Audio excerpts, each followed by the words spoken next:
Whether you are wanting to know more about what AI can do for your ministry or you're on the fence, just want to learn a little bit more, I've got the book, what I'm calling the textbook for AI and ministry, what AI can do for your church, and what you need to know with full context of AI's practical and theoretical application to ministry. If we haven't met before, my name is Justin Nava, and I'm reading the books and studying the technology to see how we can better reach people in today's modern age going into 2025 with the tools available. I specialize in marketing. I have an agency called Nava Church Marketing. You can learn all about that through other videos on my channel. But in this one, I want to review a book. If you're on the fence, this is the textbook, I'm going to call it, for AI and the church. So as we get into it, I would appreciate you, whether you are AI or human, click the like button down below. And if you want to see me review more books resourcing the church to reach more people, to make your church known, click the subscribe button as well.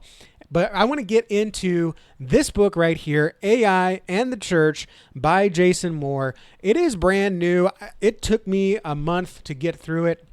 Actually, not a month to get through it, probably 2 weeks to get through it. It is a thick and dense book. I'm going to hold it up right here, and you can see that this isn't what we call a thin book. This is, honestly, it reminds me of a textbook. And take it from a guy that was a straight B student and took 5.5 years to get through college.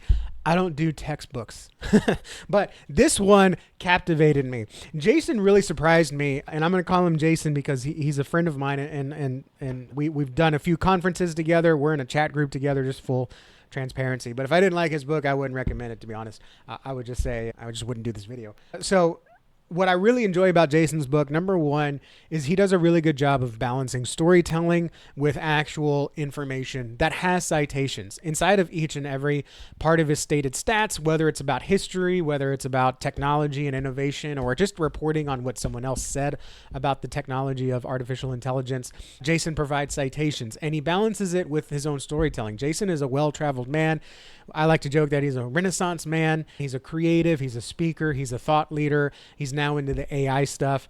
Love this book, and it makes it easier to read because he's not just throwing dry facts out there. Look, I love a good academic preacher as much as the next guy, which is like 1 in 10 of us. But he does a really good job of speaking in a way that can go deep if you want to, but if not, you can just get an overview of that information and really get into the anecdotes that Jason provides, both on supporting AI and not supporting AI. And also a special shout out to Rob Lauder, who is almost like a ghostwriter in this book.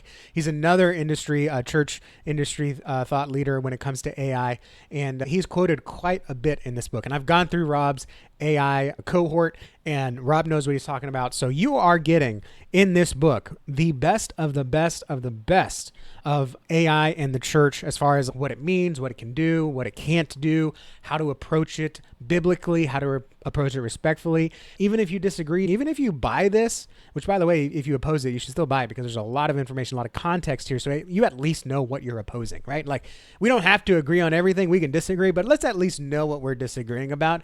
I want to be able to make the argument for you as much as I disagree with it. I should at least be able to see where you're coming from. So even if you're an AI hater, hey, AI hater, you should still get this book because I think this will give you a lot of context, at least to let you know, like, okay, this is firmly in the foundation of not what I'm for. So he goes into the history, so we have full context of where we've come from. AI is not something that just came out of nowhere.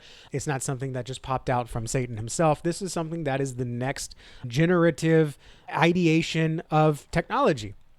Every year we make CPUs, computers that are smaller and faster. And well, eventually you get to the point where we've figured out how to network the GPUs together. And that's how AI is basically created. It's like a neural network. So Jason goes into this. I'll be honest, that stuff, the history stuff, I probably read the fastest because it's like, I love the history. I appreciate the history, but I really want to get into the practical. What does this mean for us now? So he goes into that. Then he goes into, understanding the terminology of AI. So when we talk about NLP and processing and the ethics of AI when it comes to plagiarism or, biases within the AI, which is a big thing that, people are against AI for, that's one of the things that, he just flat out addresses. So even though Jason is very, I don't know if he himself would say he's pro AI, but he's very much into the abilities that AI can do for the church and ministry. He does go into like, hey, here are some of the arguments against some of the ethical considerations that we need to have. Then he spends a good chunk of the book, probably about a fourth or a third of the book, on the tools of the AI. And this is something that I always wrestle with being in technology, even though I'm mainly a marketing guy. I like to say I don't care about the tool you use. I just want the job to get done.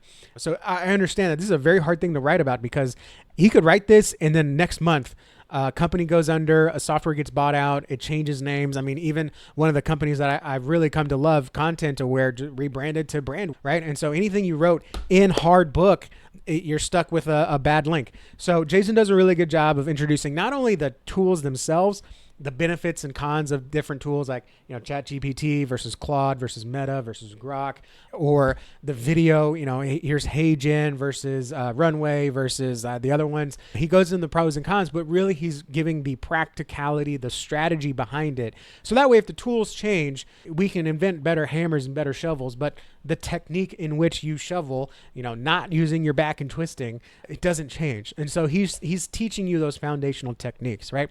As my daughter grows up, the soccer balls get bigger, the nets get bigger, but the technique of here's how you run, sprint, and pivot never changes. Even though her shoes get bigger, her uniforms get bigger, as she grows, the technique, the foundations are there. And so we have a lot of the technique and foundations here. And then I really enjoy how at the end, you know, he does just a brief bit about the future of AI and some AI considerations. One thing especially that I tweeted out this morning and people have been responding to, having an AI policy at your church. I think that's a huge thing. And he's got one here where you can either just swipe his, or it's an outline so you can create your own, to make sure that any use of AI aligns with your vision, aligns with your goals, and aligns with, you know, obviously what Scripture is doing. For example, in our agency, we don't copy paste out of AI. Anyone that copies and pastes out of AI, even though I love using AI as a tool, brainstorming, bounce ideas off of, get different perspective, we use AI to fast track some of that stuff. But if any of our staff copies and pastes directly out of AI, they're fired, because that's not what we use AI for. We do the thinking, we do the creating. AI is just there as a filter, as an outside perspective, as a second set of eyes almost, so to speak. So, you know, that's in our AI policy. And so something like that can help protect you and your church. So that way, when someone says you're using AI and that's illegal and you're going to get stepped down from the pastorship, or someone using, you know, even a small group leader, you know, you say as a church, I don't want us to use AI. Do not use any AI. And a church leader is using it to help plan their Bible study, whether you agree with that or not. Having that AI policy in place is just giving you a backstop to be able to take appropriate leadership action that needs to happen in your church. So that's a little bit outside of the context of the book itself, but AI in the church, 5 out of 5. I just wrote my Amazon review on it. I really enjoyed this. This is a book that I think, I also like to rate books on a scale of 1 to 10. How many copies do you need to buy for your church team? If you have 10 people on your church team, I'd say you need to buy about 2 or 3 of these. One for the pastor, one for the executive pastor, and probably one for the communicator.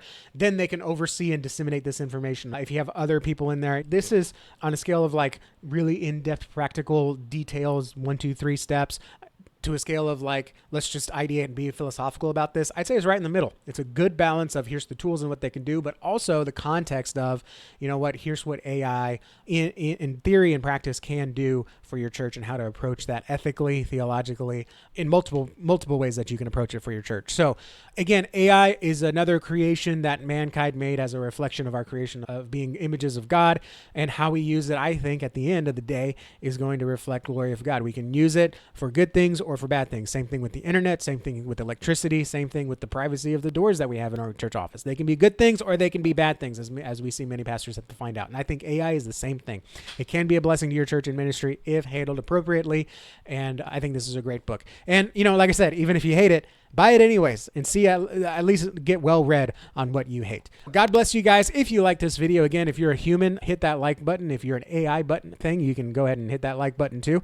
And subscribe to the video if you want more book reviews. Next, I'm going to go through, let's see, what book am I going to hit through next? Next, I'm going to go through this book here. This is a book that was recommended to me at a conference last year, Change by Design by Tim Brown. I'm going to read through this book next and do a review for you guys. Basically, this is leading your organization. So if you're a creative, leading your team, if you're an executive, leading your team through design principles. So the same way that we create is a similar way to how we can lead our teams effectively. It is written with a Christian perspective, so I'm excited to get into that. God bless you guys, and I'll see you all in the next video.